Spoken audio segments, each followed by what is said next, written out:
Hi, I'm Dr. Sedna Bokiria, and this is Leader Voices, a show about leaders and their infinite ability to change the world.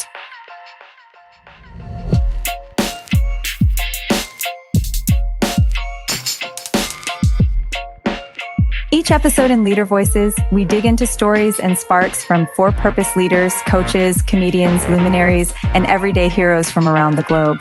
Tales of impact and failing forward, of aspirations and innovations, and the infinite and inspiring ways that social purpose leaders lead and make the world a better place. Join us today as we introduce a new guest.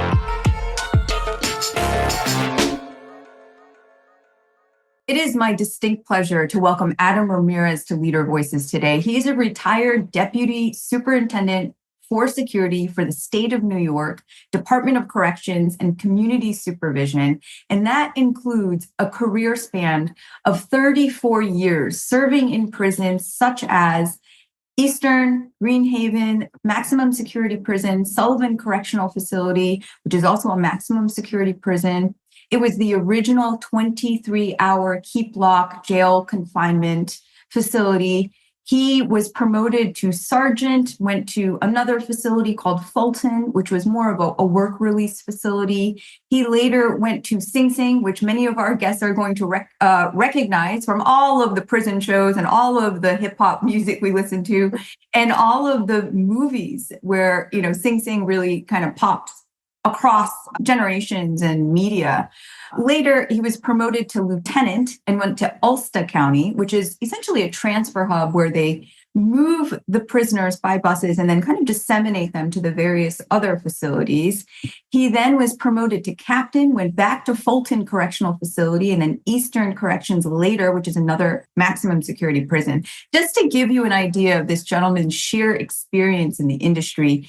And he later went to Hudson Correctional Facility, which was converted to a juvenile facility. And he was directly involved in essentially the construction of that facility because they had to move everyone out. It was an adult facility, which got transferred to a juvenile facility. And at that point in time, he was directly involved with the creation of the policies, procedures by consulting with people in the community, consulting with staff, prisoners, and really thinking about the ways in which they could create a facility that works. So when we think about leadership, right, we think, how do you lead in corporate America? How do you lead as a comedian? How do you lead as a mother, as an individual?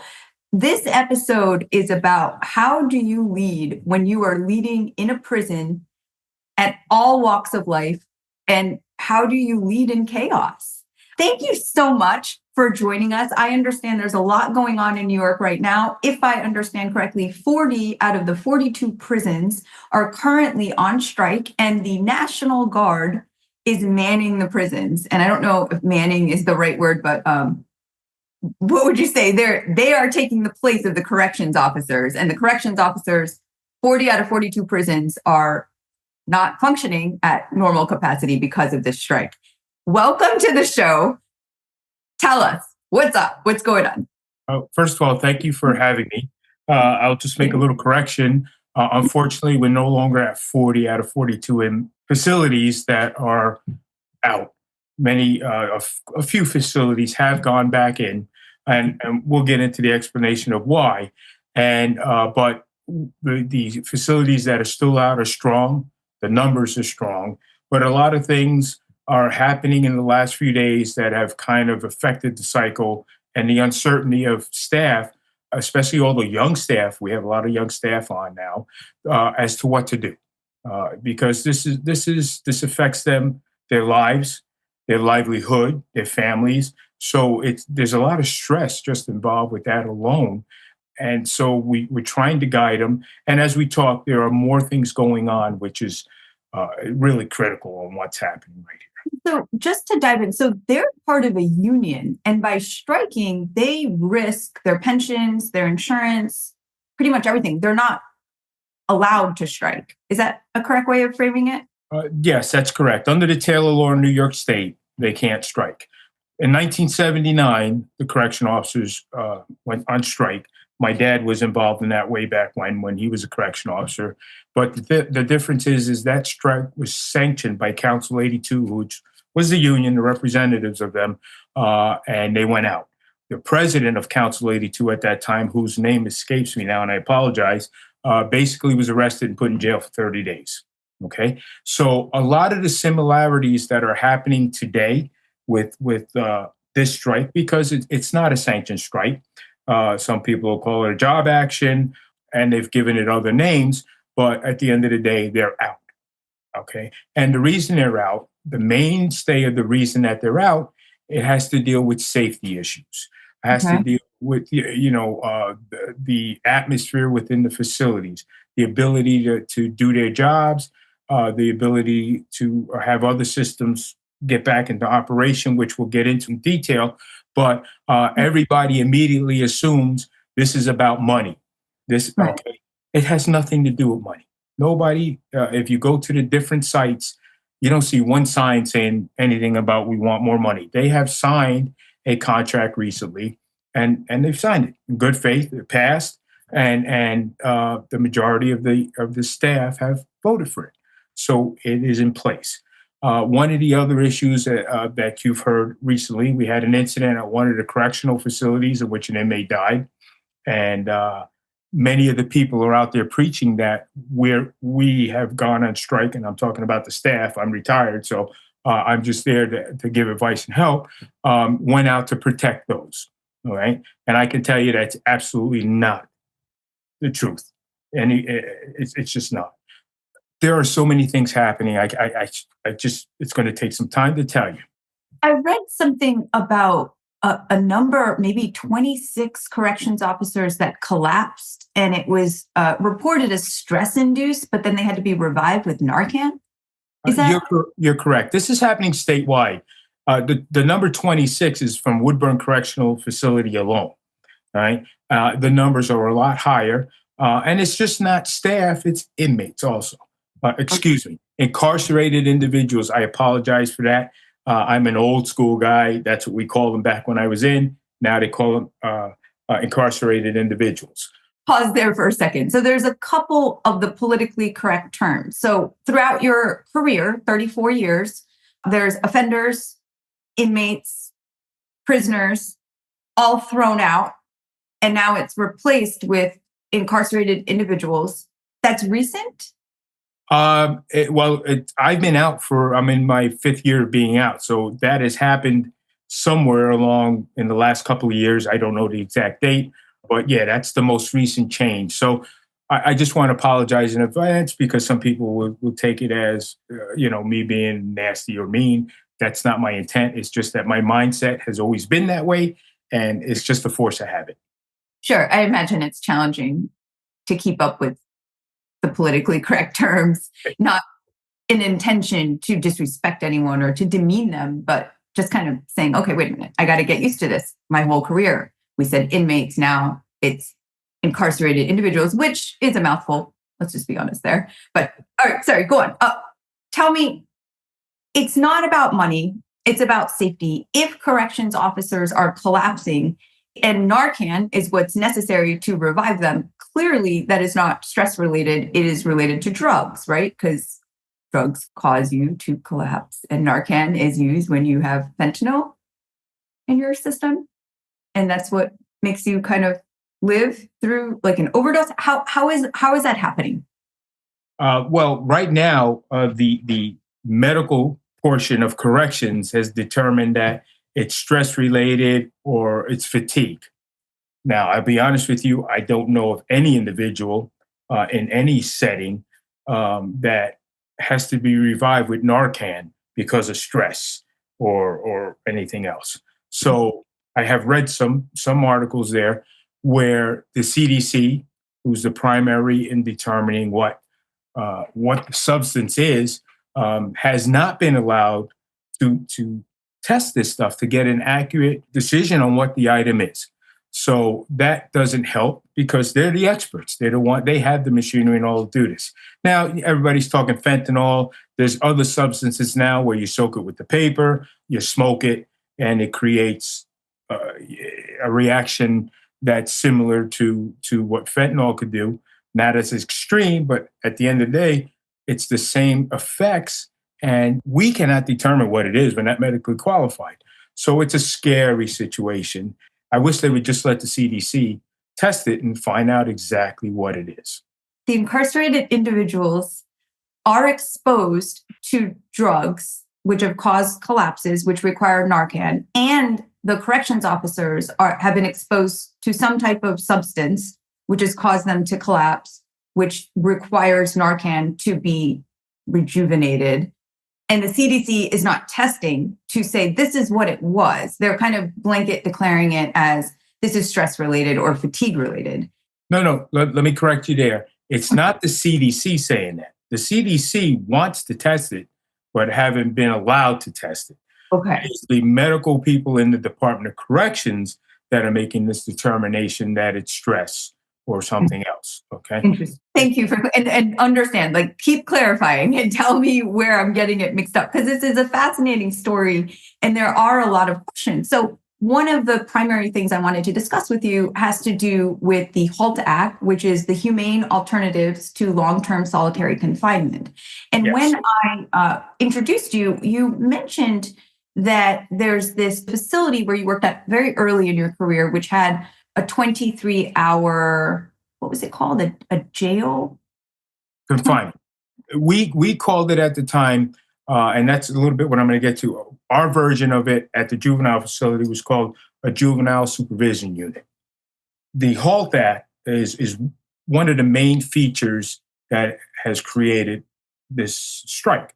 And what has happened there is, if you read the HALT Act, it was created, I think, in 2022. It was put into law. All right. One of the biggest issues I have with the HALT Act, okay, and I've got the act in front of me, is that it's the humane alternative to long-term solitary confinement. So I want to make this point very clear, especially with the term solitary confinement. Solitary confinement is a very scary word in itself. You see it in the movies all the time. You see all these other people use this. I'm going to tell you directly that in correctional law, in our directives, and in our policies and procedures, nowhere will you find the terminology solitary confinement. It does not exist.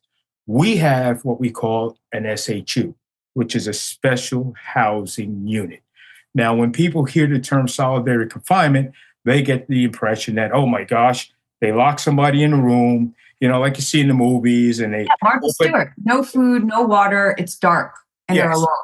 And it's a dark setting. In some cases you see there's no bed, and that's the furthest thing from the truth. Okay, I want to be clear on one thing here, is that, and we'll get into it a little more, but with this going on, is that it's all about safety. And when you talk to staff, it's about safety for the staff, and it's also safety for the population. They do not separate that issue at all. It's all in one. There's a concern for everybody. Okay, so in this solitary confinement terminology, it heightens the level of just craziness with it, uncertainties and all that. Now, we have special housing units, right? The special housing unit is that it's a separate, they take the incarcerated individuals. I'm going to say II. Is that okay? And everybody will understand it? They take their II, they take them out of population, and they take them to this unit. It's separate from the regular housing units and stuff. They're going to get a misbehavior report. At the time, we had a 3-tier disciplinary procedure. And if you went into the special housing unit, it was usually the top tier, a tier 3 type of incident. And there's variable reasons why they did that. That the inmate was so disrupted, and to bring safety to other IIs. He was a threat to staff, even a threat to himself in some instances. So he would be separated from population. And then eventually a disciplinary hearing will be held. And again, when we do the disciplinary hearing, the inmate has the right to witnesses, okay? Whether it be, they can ask for staff witnesses, they can ask for other inmate witnesses. And at that point, the hearing officer would determine, because they're going to question the II, and I keep saying inmates, and I apologize, just the force of habit, as to make sure that they were there and truly had a visual of what happened, okay? And then our directive regarding disciplinary had a guideline on what kind of sanctions you could give for that particular a misbehavior report. And that's what you would do. And then after that, there are procedures on reviews and how to, they can appeal it. The II can appeal it, and then they can review it and they can make adjustments to it. You could lose good time. Are you aware what good time is? No. Okay, so good time. If you hear the terminology, he's doing 2 to 7. Yes. Okay, so what that means is that his minimum term is 2 years. His maximum that he can do is 7 years. So that time between the 2 years and the 7 years is what we call good time. Okay, and that is part of the tier 3 disciplinary where they can take good time. And there's also a procedure after the fact if you take good time where they can put in an appeal and they'll review it and either they'll shorten it or they'll grant back their good time. So there's always these precautionaries to help the II. All right. Now in the special housing unit, all right, they have recreation, they have library services that come in, they have law library services that come in, they have religious individuals that come in to see them. Supervisors do their rounds on a regular basis. They stop at each cell and they talk to them. They go out when they have their recreation. Most of them have pens outside and they're open. And then, so when they go out there for the recreation, it was an hour a day. And that's where you get the 23-hour confinement. They can talk to the individuals next to them and, conversation. So there's this theory which they are just isolated. Nothing does not happen. It doesn't. So questions for you. First, let me start with the room. What's the difference between the cell and the special housing unit and the general population? Just what does it look like? They're pretty much similar. Okay. They'll have a bathroom, a toilet, and a sink in there. Some places the difference is that they have a door versus cell bars in front of them. All right, and then the door has a window, has a hatch where they pass the food in and out, and that's pretty much the only difference. The cells are about the same size as general population cells. It's just a different location they put them. I want to add on also that they do have visitation. Okay. That's an important thing too. So if a visitor comes, they go down to the visit room. They usually sit in the front of the visiting room by the officers, and there's no limit to the visit. The visit could go the whole time that the visiting hours are. So that's another major thing. And the library and the religious services and everything else that you mentioned, they leave the cell to go there, or No, they come to them. They come to them. Okay. Yes, they come to them. Okay. So, but they could be there for as long as they need. There's nobody with a timer saying, "Hey, you have 2 minutes and that's it, and you gotta go." And what did the HALT Act do? Like, is that the result of the HALT Act, or was that prior to the HALT Act? No, that's the way it was prior to the HALT Act. Okay. Okay. And they still have their special housing units. Again, they're not called solitary confinement. Now, Okay. what's happening with the HALT Act? It has two features to the HALT Act. Okay, and I'm learning this process by reading it because I'm not familiar with it up until recently. So they have one portion of it that has to deal with programming. Okay, now the history with programming is Governor Patterson came into office, and there was so much problems with money in New York State. He directed the Department of Corrections to do cuts. So they did severe cuts. And what we used to have back in the day is we had farms. We had annexes that had crews that would go out to nonprofit organizations and help them painting and fixing. They would go out on the roads and do cleanup of the sides of the roads, and they would do a lot of other various stuff. That was eliminated as part of the cuts. The farms were closed as part of the cuts. And the inmates worked the farms. They grew vegetables, potatoes, all sorts of stuff, which supplemented the facilities with the foods and stuff. And they had cows and farms, and they worked out on the farms. So it's twofold. They get to learn something first of all. They learned a skill, and then they helped keep everything good, the feeding the cows and whatever else it was. So that was eliminated. A lot of programming inside was eliminated, mostly the vocational shops where IIs could get a skill and a skill that they could take outside when they were released, like custodial maintenance, automobile repair, painting. At the Eastern Correctional Facility, when I was there, they would make their own bread. The IIs would make the bread, and I tell you, when you used to walk in the morning to Eastern, the smell of that fresh bread was amazing, right? And the breads made would be sent to other facilities to supplement. Just like the milk from the cows, once it was homogenized, would be sent to other facilities to supplement. So the cost factor was down because we did our own thing, kind of. So that eliminated that. So HALT brings back some of the programming, which people are happy about, staff are happy about, II population is happy about, and it keeps them busy, gives them something to do, whether it be education, a skill. It works. It helps the facility run in a nice way. Now, the big part that's a problem becomes the portion of disciplinary. Okay, because now in the portions that I read, that an inmate that is going to the special housing unit cannot have more than 15 days confinement in it. They can have pre-hearing confinement as they wait for their hearing, and that's usually a couple of days, but they can only be in there a max of 15 days, which is kind of, I get it a little bit, because this whole thing for years and years always comes around the theory of mental health status, okay?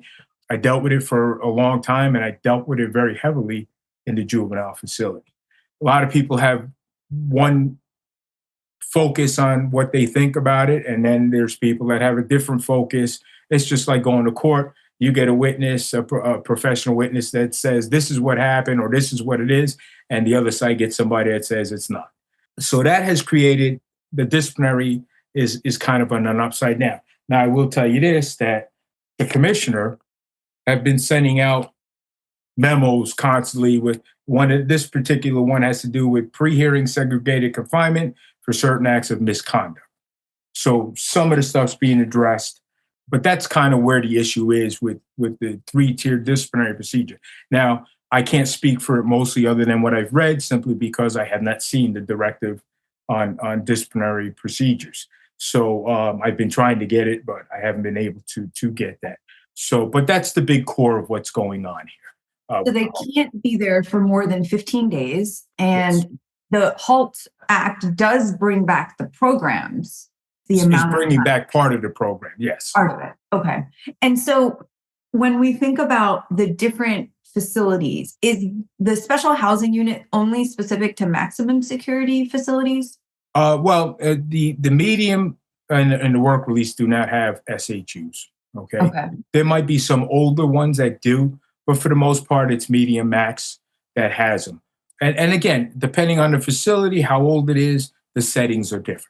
The special housing units are set up in a different manner and stuff. But I just want to bring up another point that I forgot.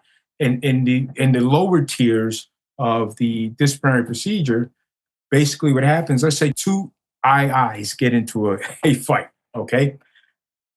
You used to be able to do keep lock in the cells on the housing unit, okay? Similar to it's confinement, okay, not solitary confinement, but you could lock them in their cells, they'd have a hearing, and then, they get 5-6 days of cell confinement, so keep lock. But what happens now is 2 individuals get in a fight. So IMA moved to this unit, and IIB goes to this unit with no confinements or no sanctions or anything. So now what happens, which I don't understand the reality of this, but they go to yard for evening rec. Well, guess what happens? They get to the yard, and we're back to square one with this. So that's a problem. Okay. And hopefully it'll get resolved. And basically what's happening here, you see a lot of signs that say repeal, repeal, repeal. A lot of people that have been around for a long time want some modifications. Let's look at the disciplinary portion. They like the fact that we're getting programming starting to go again. All right. the staffing issue is a problem, but the thing is that this disciplinary process that they have in place right now is just not safe. It's not conducive to the environment. So tell me just logistically, on average, in a maximum security prison like Sing Sing, how many corrections officers are there for how many inmates? Overall, the ratio you want, Yes. I can't tell you what it is now. I will tell you that it's lower for the staff side than the II side because Sure. we're so short of inmates. But again, it depends on everybody you talk to who has their opinion of what it is. Now, I have a lot of statistics here, and this came off of the Department of Corrections website. And it talks about assaults. I don't find anything specific to the number now, the ratio of staff to IIs. Just a There's guess. nothing in. Like, do you think it's like 45 corrections officers to 40, 45? Like, obviously, it's not 1 to 1. So would it be like one? Oh, it's not 1 to 1, but the ratio is higher to the II side than it is to the correctional side. Sure. Because sometimes you have one officer, depending on the size of a housing unit. And I'll give you an example for Sullivan Correctional. Now, Sullivan is closed. They just closed that recently. There were 64 beds in a housing unit, and you had an officer. Now, there would be another officer that would come in during meals or to do the count with them and stuff. But that was what the ratio was there. Now, when you put them into the yard, obviously the II ratio grows versus, and you could have 150 inmates, IIs in the yard, and then you would have 4 officers maybe, doing rounds in the yard. Okay. So from a leadership perspective, how did you train your team to lead in this type of environment? Because you're talking, 4 guards to a yard or 1 guard to 40. Like, I'm just, estimating here. Okay. How do you train them to be in charge? Well, first of all, they have to be aware of their environment all the time. Their head has to be on a swivel and see what's going on. Okay. The way I used to deal with staff, all right, especially new staff that came in, and basically my thought pattern was always, and my dad taught me this, and all the people before me when I came in the department, is that you have to treat people the way you want to be treated, and it makes sense. Okay, so that's the first thing I tell. And then I tell them in cases like, if you don't know the answer for a question that the II would have, all right, go find the answer when you can. I'm not saying you drop what you're doing and go, but make sure you got back to the individual so they know, because it's all about trust. The big thing is talking. You can talk as a normal person, or you can be very aggressive, and that kind of changes what it is. And just do your job.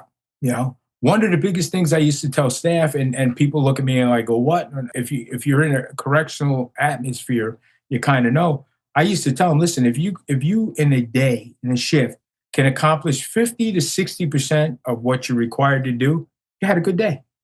Because there's a lot of distractions that happen, okay, that kind of change what you think your day is going to go to what it becomes. And again, I'm going to be very honest with you. We're like any other business, okay? You have a majority of people who are good. They do their job, they complain. Listen, we all complain. I complain about the most irrelevant stuff, okay? But then you have people that are non-conforming, okay? And those are the ones that eventually will come to the forefront and create the distractions that it creates. And that little percentage are the ones that give the department a bad name, because they're the ones that'll make the newspaper, and they're the ones that are obvious to staff, because I've seen it where staff would be bringing new officers around, and I've watched it and go, listen, that guy is a nice guy, but be careful around him. It's not as easy as it looks to try to get everybody through. I don't know what the training is anymore. That whole dynamic has changed, I'm sure, with everything going on. But the training that they get when they go to their regularly scheduled training, the officers that did the training were very good. What about the National Guard? Are they trained for this? How are they handling this? From what I understand, they recently had a 3-hour training with the National Guard to train them how to handcuff an inmate and what the rules are and use of force. So that's about the training that I know of that they got. I could be wrong, it could be more, but as of what I'm reading, that's what it is now. Do you think, in your just personal opinion, that the incarcerated individuals are in a higher state of risk? Because if the National Guard is manning the prisons and they only have 3 hours of training, they obviously aren't, this isn't their area of expertise, right? They're trained for a different output. Do you think that the incarcerated individuals are in a higher risk for violence or any type of negativity as a result of the National Guard taking the place of officers, corrections officers who have actually been trained and have actually been in these environments for many years? I don't think so. They have one less advantage because of the knowledge of knowing, but they're doing their job. They have to do what they're directed to do, and they're going in there and they're going to do the best they can. Listen, a lot of these individuals have been overseas in wars and stuff like that, so they've seen some bad stuff. Okay, Right. I've heard of little instances where they've been thrown on, and we all go through that, and unfortunately, but I have not really heard anything negative as far as them being abusive in any mind. Okay. Most inmates, most IIs, from getting feedback, say they're very professional and they're doing what they need to do in there. So they're in a bad spot. Some of those guards that are in there are correction officers. Okay, at one point they put out a request to state troopers. They wanted to know the names of state troopers that were former correction officers. A lot of individuals have gone from corrections to the state troopers. So right now, things are not good in the facilities. I will tell you that the Guard have walked out of a couple of facilities and have made comments that I didn't sign up for this. Right now, there hasn't been anything very major, so hopefully it'll stay that way. And I know that the governor is now paying them $4,000 a month for doing this and working in the facilities and stuff. So hopefully they remain safe. So let's just take a minute and just think about it like this. Like, if you had a magic wand and you could redesign, and you want to essentially resolve the strike, improve the system, what would you do with your magic wand? How would you design it so it's You have better? a couple hours? No, listen, my feeling is that the department as a whole needs to be looked at from top to bottom. Okay. Okay. Now, this department has what we call the Commission on Correction. Okay. And they are supposed to be the oversight of the department. And they just do not do the state, they do county also. And there has been crickets from their end. They're the ones that are supposed to oversee to make sure we're following the rules and make suggestions for improvements. And there has been nothing there. They have a lot of clout and a lot of power to help with this situation. And it's been silent.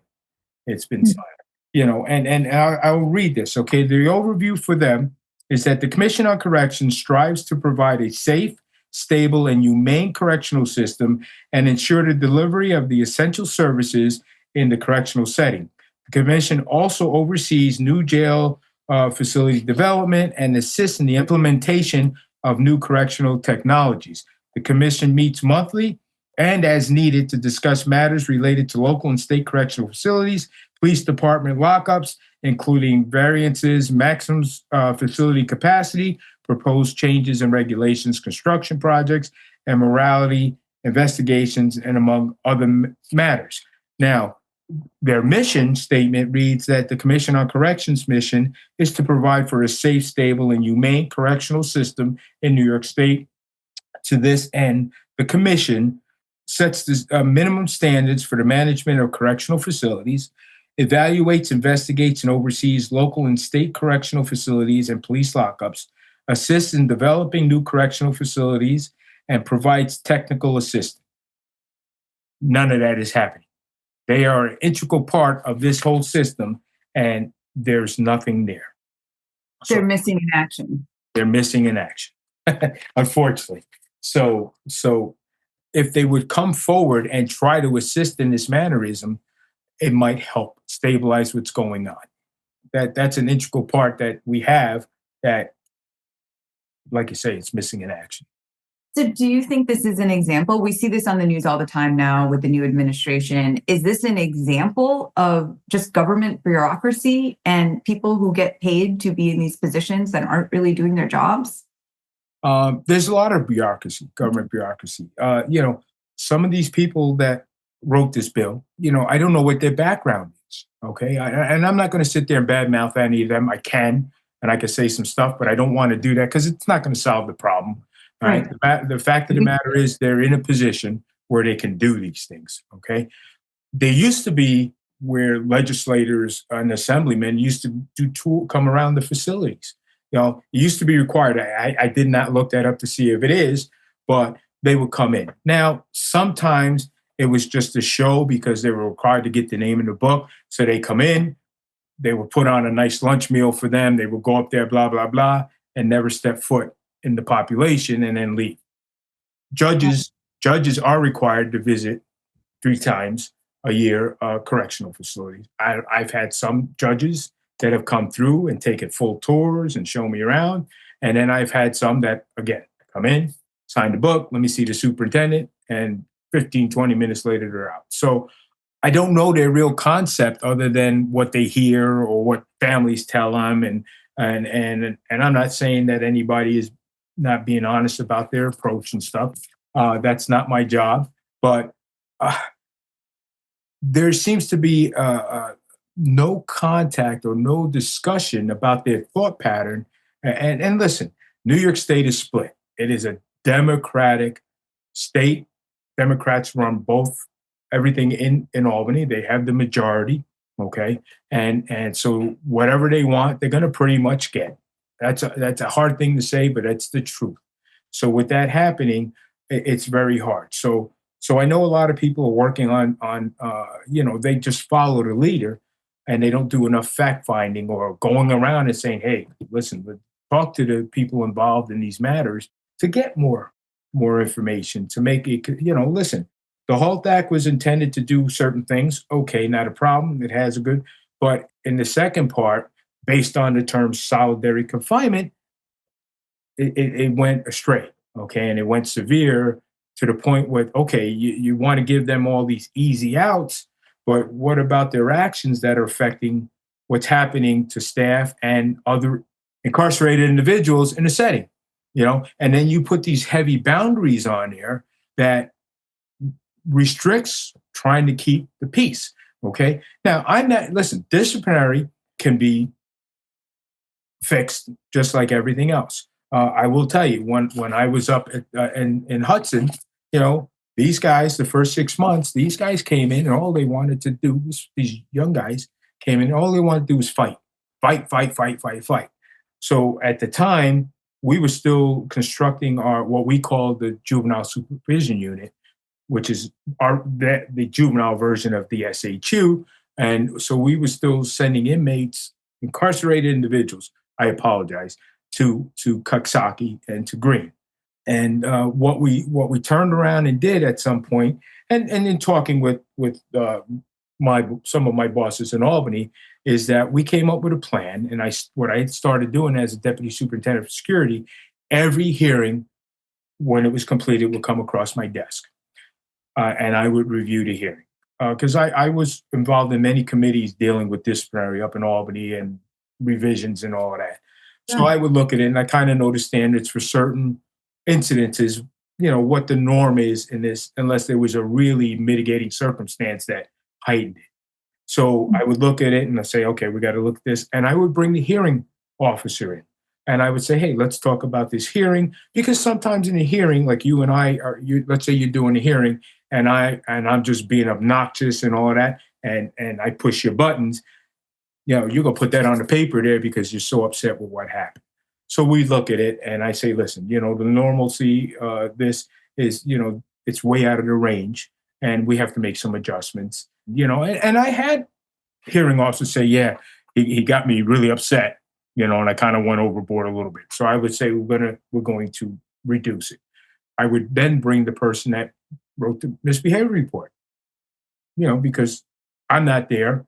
I could read anything I want, but I want to see what their thought pattern was. And we would talk just like talking to the hearing officer, and we get somewhere. Then my next thing is that I would talk to the staff in the juvenile supervision unit, okay, because they're dealing with them now. The juveniles, when they were in the juvenile supervision unit, they went to school. We pulled them out. We had classrooms. They went to recreation and a lot of the other services they had that the regular population has in a special housing unit. So we would sit there and talk, and it was a good talk. It was never, hey, I'm telling you we got to do this. It was, I want to hear your side of the version. I will tell you this. Sometimes when I called down there and I told them who we're going to talk about, their reaction would be like, do me a favor, get this guy out of here. He don't need to be in here. He's doing everything he's supposed to do. Get him out, and we would. And then we would make modifications in other ways and stuff. And they would be like, yeah, he's been good, but a little testy. So I think that's fair. And what I would do is then I would write the II, a memo from me, basically saying that I have reviewed your hearing. I'm modifying the sanctions presented to you, and I would lay it out there. But I would also put that, and it would be held in abeyance over the head. And then I would put there that basically, if you receive another misbehavior report, the hearing officer at that hearing can invoke sanctions on you and then invoke the sanctions that were held in abeyance for you. And it really worked. So, there's mechanisms that they could put in place now, okay, that are simple to do, okay, and can have an effect. So if they do it, great. If they don't, unfortunate.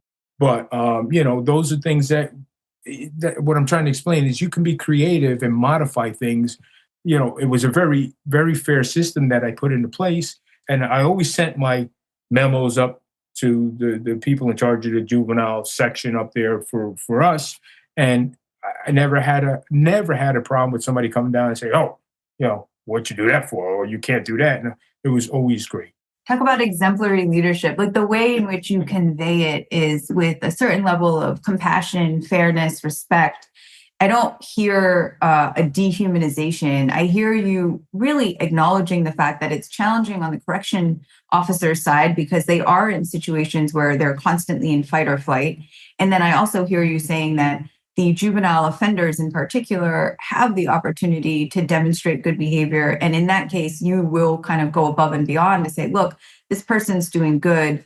What can we do to get them out of here? And then on the flip side, this person is having issues. What can we do to kind of correct that path so they can resolve those issues and not make this worse? So I read that the average life expectancy for correctional officers is 59 years old compared to the general population's average life expectancy being 75 years old. It's correlated to a higher risk of heart attacks, ulcers, strokes, and it's because high blood pressure, because they're constantly in fight or flight. And there's also a high prevalence of suicide from what I'm seeing in my research. Tell me about that and how that fits into the strike and it fits into just this big picture. Well, before the strike, okay, that has been a problem. Okay, listen, in a correctional setting, it is stressful. Okay, you're going to have your occasional good day, but more often you're going to have not a good day, right? For whatever the reason, and again, so many people have ailments and I'm not saying that's the reasoning that working in this setting bring it to the forefront. I've had several people when I was working. I had a sergeant have a heart attack, pass away in front of us in the facility. I had a good my partner in an area. Okay, had a severe diabetic episode there, which resulted unfortunately in his demise. And that's pretty accurate. The high 50-year-old range, and it's just People think this is, oh, they go in, they do 8 hours, they leave. Okay. It's a stressful job because, like you say, your head's on it. You never know what's going to happen the next minute. And when it happens, it is quick. It's not one of these things that build up or whatever. It's, we're having a normal day of movement, and then all of a sudden, it just hits the fan. And let me explain something to you here. It's different than a police officer. I'll tell you this: we've had police officers that come into the facility and stuff, and troopers and locals and all of that, and when they find out they got to hand in their weapon because they can't come into the facility with a weapon, they're like, their whole demeanor changes. It's like, what do you mean? That's my protection. Well, we're your protection when you're in there. That's the level of nervousness people get. So it's very unfortunate. I've lost a suicide. I could tell you 8 individuals I worked with over the years. No, this is early years. I mean, I've been out for a while, that have committed suicide from working in corrections. A lot of it had to do. It takes a long time for you. There's always a swing, but like people that were down here that live up north, some of these individuals, the guys and the ladies, it was taking them 5, 6, 7 years to get back home to their families and stuff. They're commuting back and forth. That's a big stress on everybody.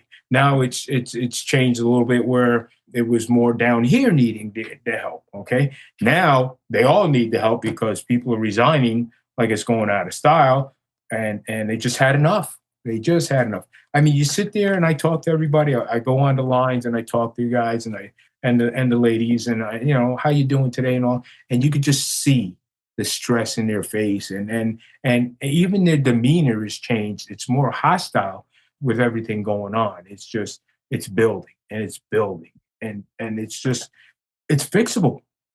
It's very fixable, but they don't want to do it. We had a superintendent that came down from one of the facilities, and I was there, and I got everybody gathered around because listen, the superintendent is following the direction of the commissioner, and they have a job to do. Whether you agree with it or not, that's what it is. So it came down. Now what's happening now is, and if you've seen it, the governor said, I'm going to fire 1,500 corrections officers. Okay. And then they come out with these different things, like one here, this is from the commissioner, and I'll read it to you because it's interesting. A message from Commissioner Marticello. I've been talking to a lot of staff over the past weeks. Yesterday, I was on the road visiting facilities and will be traveling to several prisons. We don't have prisons, we have correction facilities, by the way. Again today to thank those that continue to work and welcome back the staff that are returning to their facilities. My message to you is that this is the final push. Tomorrow, Monday, March 3rd, anyone who remains on strike will have theirs and their dependents' health care removed retroactive to the first day they were AWOL, and you will not be eligible for COBRA. I want you to come back to work today. If you missed your shift, you should still report and know that we will continue to open dialogue on making facilities safer to work. Okay. Now, on that note, I'm going to extend this a little bit. Woodburn had several individuals a couple of days ago go back into work. All right. Under pretense that no disciplinary, no issues and all that. One officer was fired because the officer did not have medical documentation. Now, this is saying just come in and you can go. So they got fired. What's happening now, first of all, threatening to take away people's medical coverage is crazy. I'm getting and for their family. Yes. I got an officer from up north that called me 2 days ago and crying. I mean, hysterically. And I'm like, now I don't know this officer, never met him.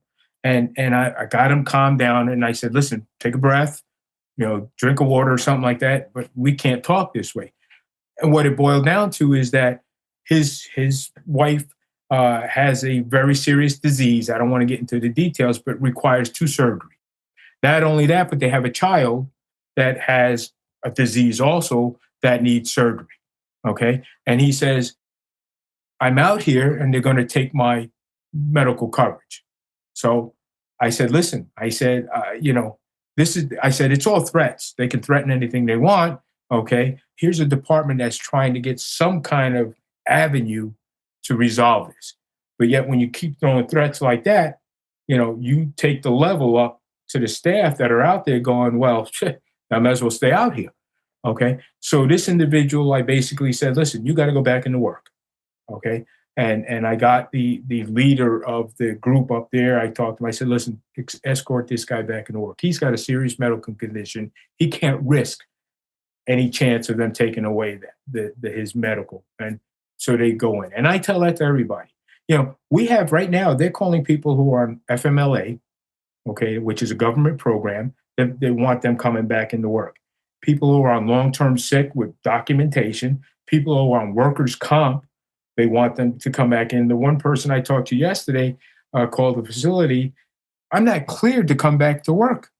How are you doing this? And there's a procedure when you come back from comp. The paperwork you got to fill out. The doctor's got to fill out. Same thing with long-term sick. And they said, oh, we're just going to have you sit in the visiting room for the shift.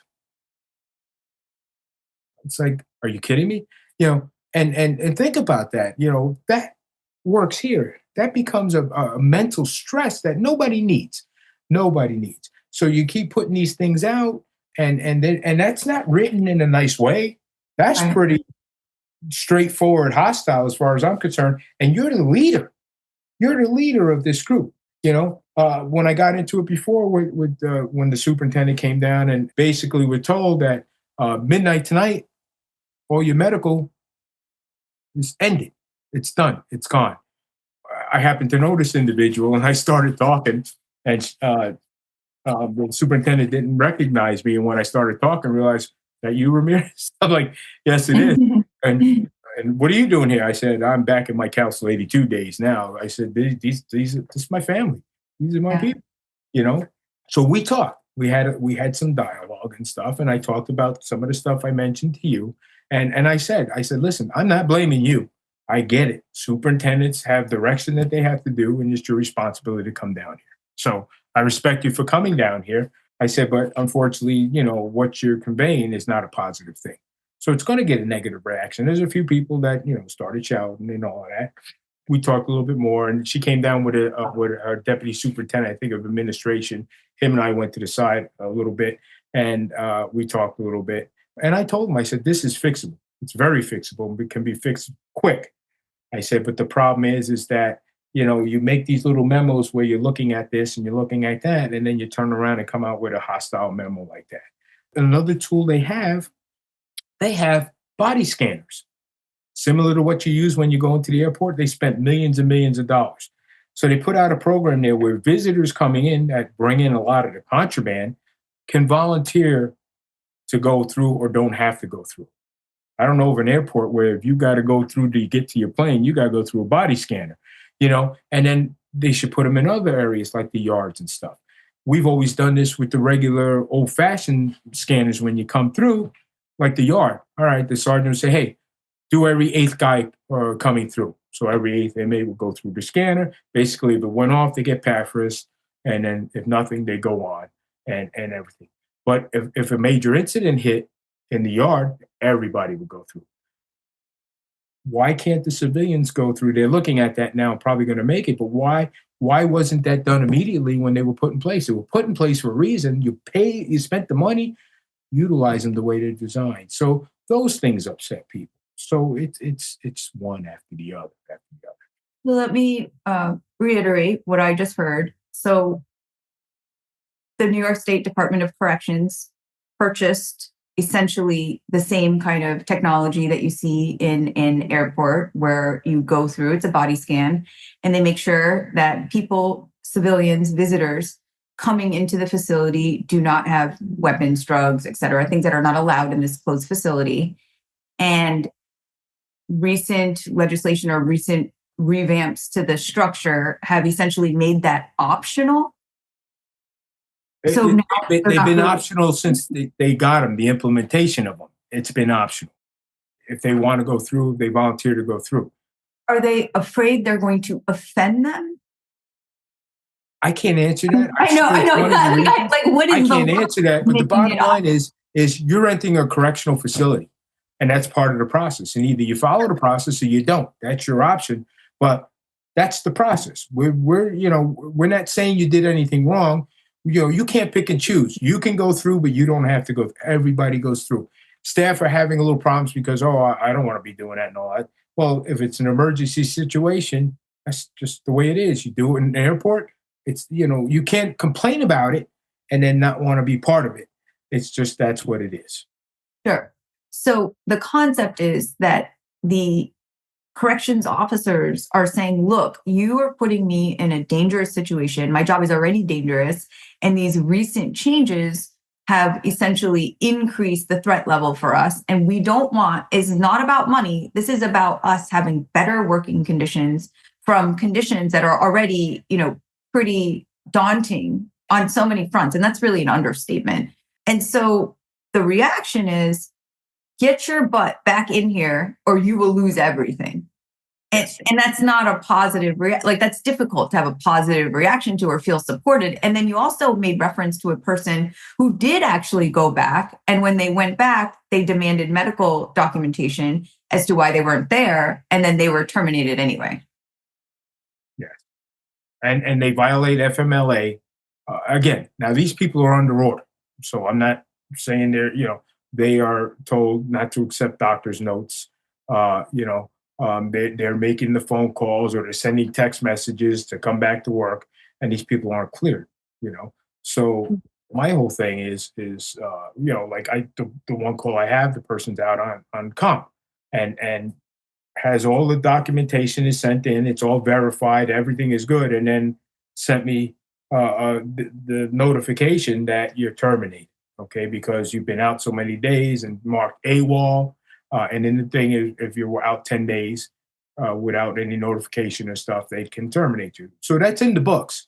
But you got to look at the circumstance, okay? So I said, call your lawyer. You got a comp lawyer, call the lawyer and let the lawyer address that, But some people don't have that, Right. and it's just like, why are you resorting to that? It's just a way of trying to get them to come back into work. But then when they come back into work, you punish them anyway. So it's a darned if you do, darned if you don't situation. Right. Well, you also mentioned that your father was in the industry. What made you want to get into this space? Well, I was in the Air Force. I was in the electronics field. I had some schooling, and in the electronics field, I worked on B-52s. I was stationed out in Spokane, Washington, at Fairchild Air Force Base. And when I decided to get out, I was not going to get out. I was going to do a career of it. And what happened is my particular job became a critical career field in the Air Force. So what happens is you can re-enlist up to 1 year prior to your separation. It was an $85,000 signing bonus, okay? Cash. Now, I'm sitting here, 21, I think I was, whatever. If I signed for 6 years, I'm getting 85 grand cash, no tax stuff like now. I'm like, wow, and I loved my job. I loved my career. I really did. And the day before I was eligible to do it, they took it off the critical career field. So I looked at a few other things, and I just didn't find anything I like. So I said, you know what, I'll get out and I'll go into the workforce. So I did. I stayed there, went around, had my resume done. The way they did their interviews, their process is totally different than a normal. You do a test. They want to make sure you know how to really use the equipment, and then they do their interview and stuff. Well, my problem was I did not have my degree finished. So I beat everybody in the tests. I outshined everybody, and I'd sit there with the interview part, and we do our thing, and they're like, "Oh, okay," and then they turn around and say, "Well, the only problem is you don't have your degree, so I can't hire you." So I'm like, "Wait a second, my 4 years of knowledge way surpassed somebody just coming out of school." But that was what it was. I even went to Boeing, who makes the B-52, okay, and I got the same response. Though our plane, the certain area of the plane very well, you don't have your degree. I even talked to the guy. I said, "Listen, I'll go back to school because I don't remember how many credits I needed to get it finished off." I said, "But I just would like you to put that in writing, because this way I don't know who's going to be in that chair when I come back." And he kind of chuckled at me and said, "Hey, yeah, no, I can't do that." So, but so then from there, my dad had went into corrections. And he loved his job. He loved working corrections. And so I came back and I took the test and I waited until my number got called and I started my career. Well, we had a little issues with paperwork because they said my Air Force paperwork wasn't exact and I didn't know what they were talking about. They wouldn't tell me. So after the second time that I got an academy date and they called me back and said, "Oh no, we're canceling it or putting it on hold for now." I finally got somebody to tell me what it was. Basically, what it boiled down to is when I got out, it was Labor Day weekend. So they said, "Listen, you can go home today, or you got to wait till Tuesday because you have to out process and everything."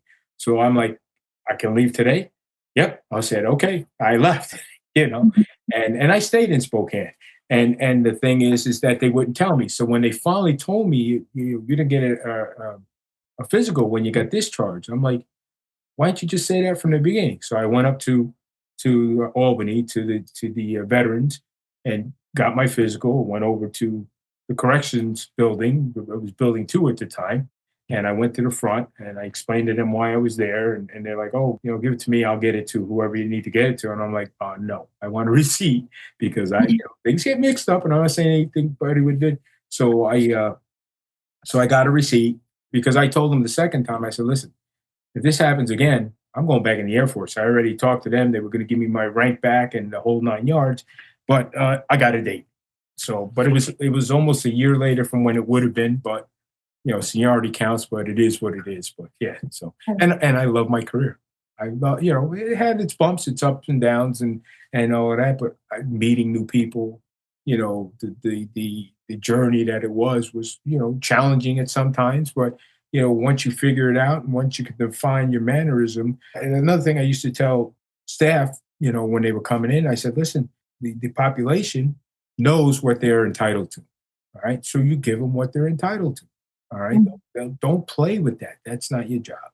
Just do your job, be professional at it at all times. There's going to be days where you're just going to have a downright bad day and stuff. But I used to run into circumstances. I'm doing my rounds and one of the IIs would come up to me and go, "Oh, I need toilet paper," or, I got my empty roll, but he won't give it to me. So I go to the officer and I'm like, "Hey, what's going on?" He goes, "Oh, well, he can't do that until tomorrow."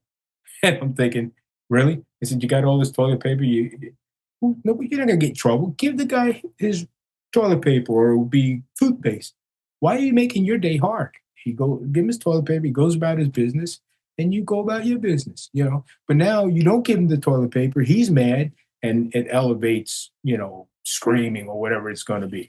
So, it's just a matter of just helping people adjust to their environment they're in. And it was pretty good. It was fun. And I've got so many friends throughout the years. I'm keep in touch with a lot of them now. I get messages on Messenger and stuff from people that, "Oh, I don't think you remember me, but I work for you back here and stuff." And some of them would be people that got in trouble that I helped give them a second chance to come, get back to work. And they've gone to great heights. They've made sergeant, they made lieutenant, they made captain. So that makes me feel good when people have Yeah. success. You sound like an excellent leader who really helps in this type of scenario to get people to really focus on the bigger picture by saying, look, you can do this in a way where you can make it easier for everyone just by thinking a little bit more. In many ways, I would say in a very humane way. You're saying, look, the guy wants his toilet paper, give him his toilet paper. It's okay. It's not what you want to waste your energy on. But when it comes to safety, that's a whole nother ballgame, right? So you sound very fair. What advice would you give people who are interested in getting into this sector? Well, it's a good career field, but right now it's not a good career field. So I would recommend, I don't want to discourage anybody, but you know, they just have to look around what's going on. And the bottom line is most people that are in the career field now still and going through this course of action are like, why am I even doing this? I don't understand. Why am I getting stressed out? I can go work for the county.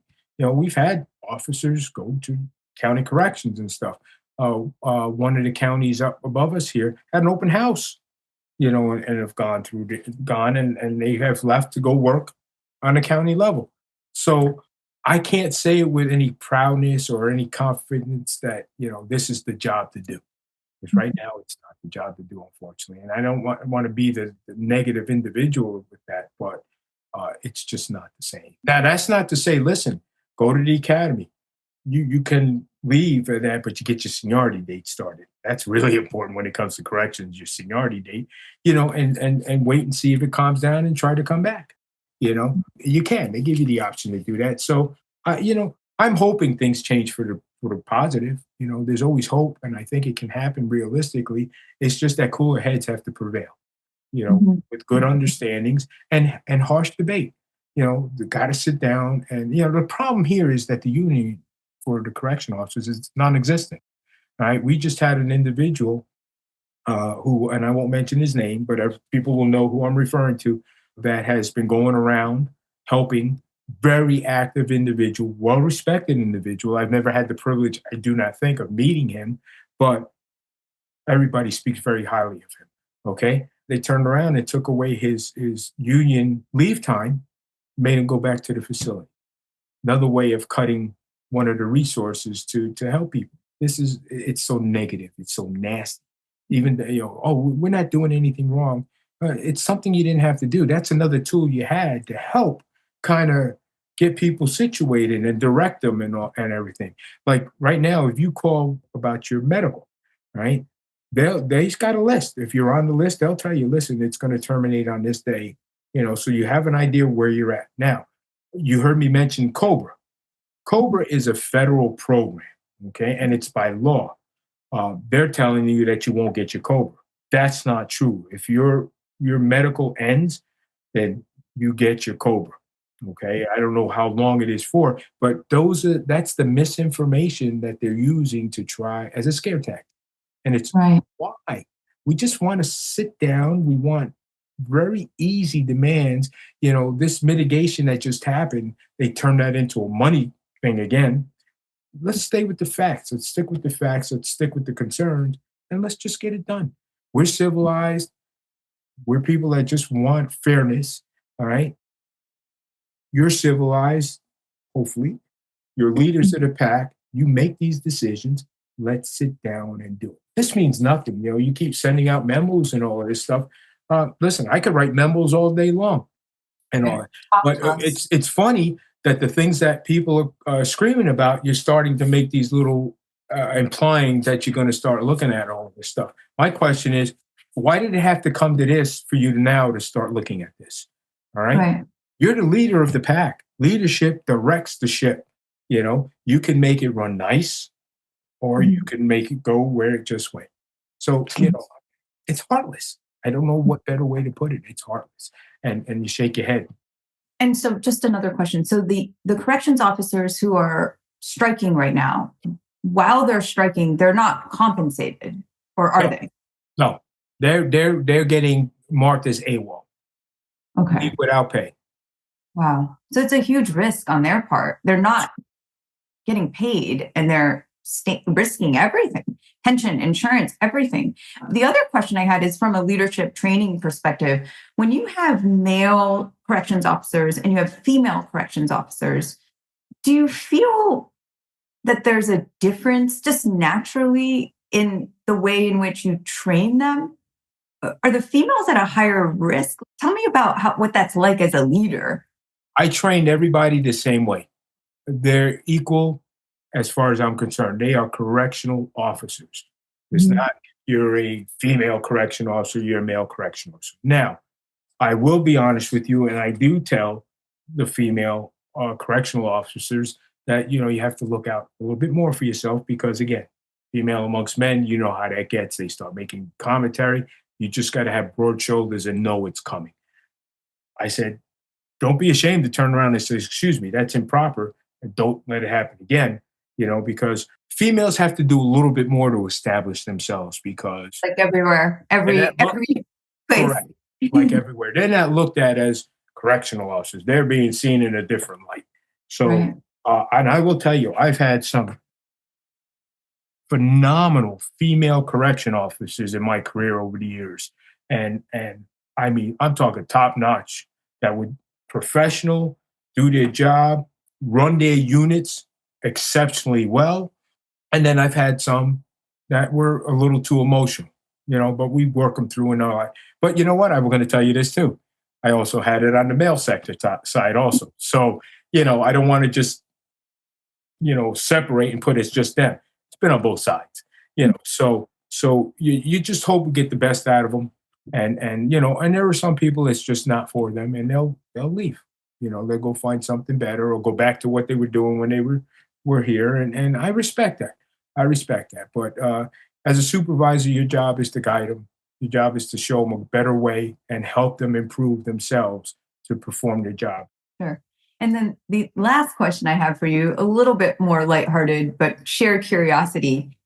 Prison movies. Are you watching them? Are you cringing? Do you have any favorites? Prison movies, prison shows, are any of them even remotely close to accurate? Well, they had that. I don't remember. They had that one show on that was on TV for a while with the redheaded actor and all of that stuff. I can't remember. And I watched it once, and I'm like, this is bullshit. Excuse my choice of lingo, but It's okay. it just it was supposed to be, oh, this is accurate and how the New York State Corrections runs and all that. Total bull. Okay, Okay. but people see that and then they get that and they think that's the way it is. I don't really go out of my way to watch prison movies because they're just exaggerations of nonsense, things that don't happen, things that, when you look at this going, really? Even in real life, it's like, I've never seen that before, and I've been around a long time. So, no, I don't have any that I look to. I mean, if I'm flipping the channels and nothing else is on, I might watch it for a while, and then I'll get to the point going, all right, I had enough of this. Yeah, yeah. You're talking about the James Cagney days way back when he's in prison and he puts the watermelon, or I can't remember what it is, in the officer's face. That's what a lot of people remember. That's where a lot of people get their solitary confinement aligned with that stuff. Sure. Yeah, interesting. I think like Shawshank Redemption, that's probably the only prison movie that I've seen where I've been like very I've moved. seen short some. Never mind, I can't say that movie. And then I've watched the other movies like the Longest Yard and all that stuff. It's more Oh yeah, stuff. more But comedy. Yeah. I just think it's funny. And I Yeah. think it's funny that the guards kind of get their butts kicked and all of that. But not that I'm not a fan. There's It's not your certain cup of things I want tea. to watch. Yeah. Yeah. It's not your cup I of tea. lived it, so why do I want to see it on whatever version they give of it on TV? Yeah. No, it's interesting. That's what I was thinking. I'm like, he's either not into it at all because it's just such a misrepresentation of his reality that it's almost like, hey, this is just so skewed. But yeah, I had to ask because it's like, I can't imagine watching a depiction in the media of my career. I mean, obviously, it's exaggeration. It's a fascinating space that people find interesting because it's such an anomaly. And so it's this interesting. We refer to it when I was in graduate school as a heterotopia. And so when you're in a space like that, there are no rules. The rules are based on whatever is within those walls, even though there's outside rules, but it's so secluded that by definition, it's considered no place compared to like a dystopia or a utopia. Utopia being your ideal place, dystopia being, and then they're not real. So a heterotopia is like no place whatsoever, and you go there and you're there, and then you have to adapt and live by the rules that are created in that space. So I think it's a natural kind of curiosity that a lot of people have. And then the media obviously takes advantage of that because it's a fascinating way of articulating this. You know what's funny is that this department, New York State Department of Corrections and Community Supervision, was recognized as one of the top notch in the country. Okay. Mm. I can tell you story after story where people would move away, retire, move away, go down to the Carolinas, go down to Florida and all those states, southern states. I wrote a lot of letters of recommendation for people that went and stuff like that. And I can tell you that once they found out that they were from this department, they got jobs immediately because of the training, background. They were hired on the spot, the professionalism. It was amazing how many people were able to go down there and just immediately start working. But we don't have that. We're not considered anything close to what we were. We can be there again, and if the commissioner wants to really do that, he's got to lead the way and he can do it. but he's got to get a lot of confidence back from his staff. He's got to get a lot of trust back from his staff, and he's got to make these fixes that to go in the right direction to get us back to where we used to be, because we were top notch. Mhm. Top notch. One more thing that just Sure. I'm curious about. So I watched a documentary on private prisons, and this is a government facility. I don't think it's called a prison, a correctional facility. So have you had any experience or knowledge of the private sector? Is there a private? I mean, I know there is a private sector for my research, but tell me what that looks like. What's the difference between a government correctional facility and a private? Oh, there's a lot of differences. First of all, we went through that here in New York State, okay, where they were coming in and they wanted to privatize and build private correctional facilities. And we, as the department, were able to get them out of here. Now, ironically, I was having some surgeries done and I was using a doctor in Florida, and I was staying with my aunt and uncle at the time who live in Orlando. And I was reading the paper, and the county facility down there were looking for an administrator. They call them administrators for their facilities, their county facilities there. So anyway, I was looking at that, and I was kind of chuckling and everything. And I was a sergeant at the time. And my aunt is like, "Oh, what are you chuckling?" I said, "Oh, they're looking for an administrator for the job there, the jail there, and all that." She's like, "Why don't you apply?" I said, "Well, I don't. I'm not a Florida person. Let's get that cleared off the table." And my wife doesn't like Florida. So I said, I'm down here to get my medical treatments taken, and it was pretty severe treatment I was getting. And I said, I'm not interested in that. So we went about our business, and all of a sudden, a couple of days later, my aunt says, "Hey, you got a telephone call." I said, "From who?" "Oh, some legislator or something like that." I'm like, "Okay." So I get on the phone, and very nice lady. She talks to me and she says, "I understand you're visiting, but you work for the Department of Corrections up in New York." I said, "Yes, I do, ma'am." So what do you do? I said, "I'm a sergeant." She goes, "Would you be interested in meeting with us?" I said, "What do you mean meeting?" She goes, "Well, we have interest in you for the county." I said, "Well, I'm going to be honest with you. First of all, I'm not here in any professional capacity or any, ready for anything." I said, I'm down here getting some medical attention taken. I'm visiting my aunt and uncle here." I says, "I don't have any resume with me, any paperwork. I don't even have clothes." Yeah, I said, "I got shorts." Yeah. So they were like, "We don't care. Come on. Would you come? We'll have a nice lunch for you and the whole 9 yards." I said, "Okay." I figured it'd be a good experience. So I went to Kmart. I got nice slacks and this shirt, because I wasn't going to go in there in shorts and everything. So I go there and they meet me, and I go into this room, and there's all these people in there, all these different county executives and local individuals and everything. So we get sitting down, and they start talking to me, and they wanted to know my background like you did. So I told them my background and what I've done, and they were like, "Okay, that's pretty nice and everything." So they said, "Would you like to take a tour?" I said, "Sure, I'll take a tour." Now, county is different than the state, because county has, I'm going to use the term inmates because I'm not talking about ours, but they had inmates that have a sentence on the county level that are there. They have male, they have females, they got people that are they're awaiting trial, all these different avenues. So normally that would be sectioned off where that's the females and that's this, and that's the separate area where the ones that are doing their time there. So we go walking around, and it's a hot day. It had to be 100 something days. And a facility is all concrete. you know. So we go in there, and we start walking around, and I'm looking, and the atmosphere was not good. Like, man, this something just doesn't sit right. And they had an inmate death. Okay. And Mhm. they had a few other instances that happened. And I did my little bit of research before I went in there and stuff. So now we walk onto this housing unit. Now the officers there just wear a 3-button pullover shirt, and they wear shorts and all that. Now, my experience, we're paramilitary. You get people coming in. I've got your captain walking with us. Not that I have it, but they have your captain walking with you, and all these legislators walking, and a few other people.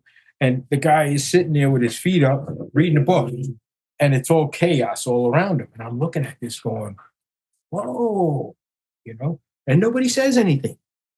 So I'm keeping my mouth. I'm just observing. And anyway, moving forward, everything was all together, kind of. Everybody had access to everywhere, and they had a inmate get pregnant also and stuff. And I'm like, wow. And I'm like, my eyes were like this big because I'm like, this is something out of a movie, Right. and all of that. So we walked around and we came back in, and we're sitting down, and so they're asking questions, and I'm giving them some answers. I'm trying to stay very basic with this, and I don't remember what the exact question was, but I gave my answer, and this legislator absolutely went bonkers on me. I mean, I was like, oh, and then she goes, how dare you from New York State?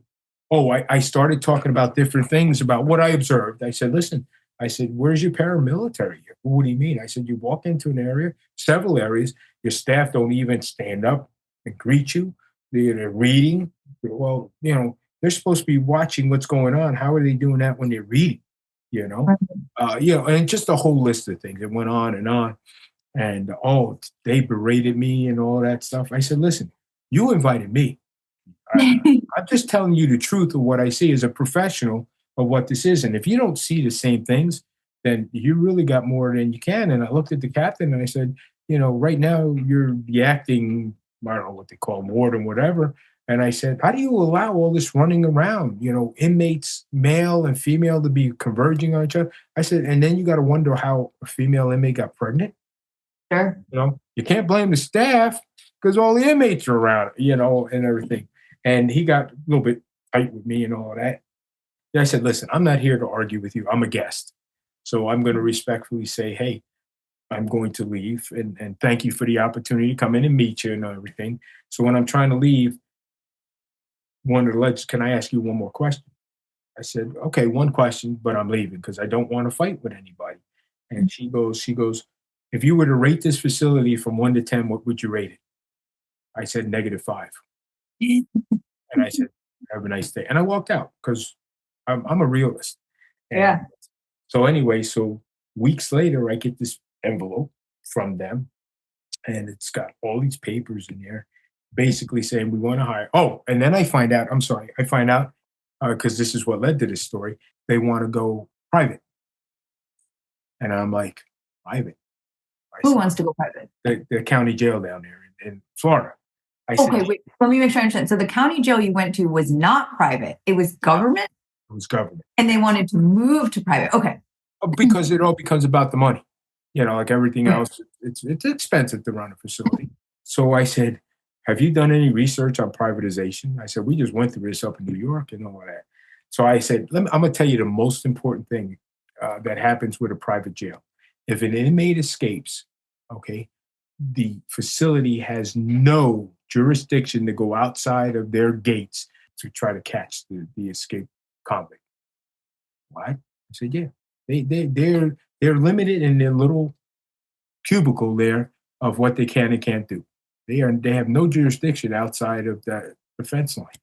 So that becomes the sheriff, that becomes your problem still, even though you'll be next door, that you have to take care of going and capturing. They're like, are you kidding me? I'm like, no, listen, read it. Read on privatization. It's in there in black and white. I have no reason to lie to you. I have nothing to gain. There's no thing. So they sent me a whole paper. My wife's a teacher. They gave me a phenomenal salary, would move my stuff down there. They would get me a house in the Disney community because they have a own community. I would get a car and guarantee my wife a job in the school. Wow. Yeah, I didn't tell my wife about that. So when she opened it up, because she's reading this. When I came home, she was like, all right, let's talk. Let's sit down, And I said, listen, I'm not taking the job. I just, but it was a nice offer. I mean, if they gave me that kind of offer up here, not to be in a private, because I told them I would never be involved with private jail, and stuff. And they said in the letter, we're not privatized, So. Fascinating. So what does it mean when you say we're paramilitary compared to like this guy with his feet up reading a book? Paramilitary, basically, you show the respect for the levels of supervision. Okay. So basically, when I walk on I'm a sergeant. When I walk on a unit, the staff stop what they're doing. They stand up. That's their respect to give me the respect. And I go up to the staff and how's everything going and all that stuff. If they were in the middle of something, I would do this. Sit, finish what Sure. you do, because they're busy. And there are cases where I've gone on the units there where they didn't stand up. So I said, listen, open your closet over there. And what are you doing? I would take their chair, put it in the closet and say, well, since you don't want to stand up for me, you can stand up the rest of the shift. So that's the kind of the paramilitary that, we have levels of supervision and that there are procedures that you need to follow when they come in, and you've got to show that respect. And, Yeah. and then this way, it also shows the population that there's a level of decorum that is followed, so that's what that is, paramilitary. Sure. It's leadership. And you are in such a unique sector that, like you said, you're not like police officers, you're not like the National Guard, but there's a absolute camaraderie, absolute family, especially with the strike, where you're united as one to say, look, this can, and I think your example in Florida is an excellent example to say, hey, this could be horrible. And if it's horrible for you, the correctional officers, it's horrible for the inmates. So not us against them, but what do we have to do as a system from the top down to essentially evaluate this at a large scale and improve it? Because if it's improved on, and what I'm hearing from you, if it's improved on this side, it's also improved on this side, and it's growth all around. The thing here is that the staff, okay, want the same protections for the population. Because if the population is safe, then the staff are safe and the incident rate stays low. Right. That's the biggest key. So, everybody that's out is very, you're still going to have your cowboys, for lack of a better word, but everybody's in agreement with the same direction that they want to go. And that is to fix the HALT bill, to make the jail safer, okay? And this way we can get back to work and use the tools that they have, such as the walkthrough detectors, to increase the safety, because that is one of the biggest things that's going to catch the drugs, okay? Right. Way back when we had an issue with LSD was making its comeback, and they were putting it on the stamps. When the population got the stamps, they would take them out and start licking it back, and they get high as a kite and all that stuff.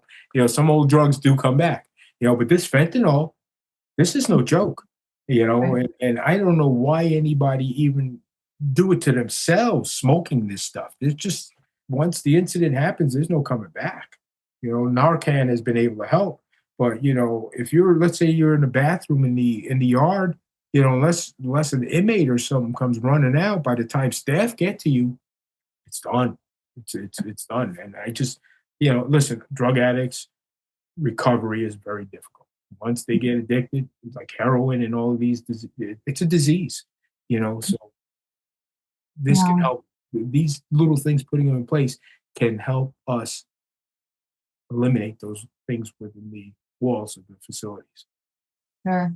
Well, I can't thank you enough for your time. You've been so generous with your time and your knowledge and your extensive experience. Thank you for sharing this. I think this is a story that for some reason is not really in the media.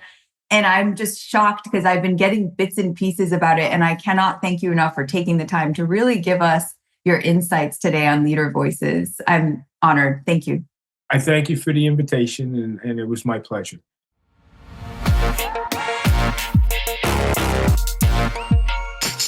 Thank you all for joining us. I'm Dr. Sedna Bokiria, and this is Leader Voices.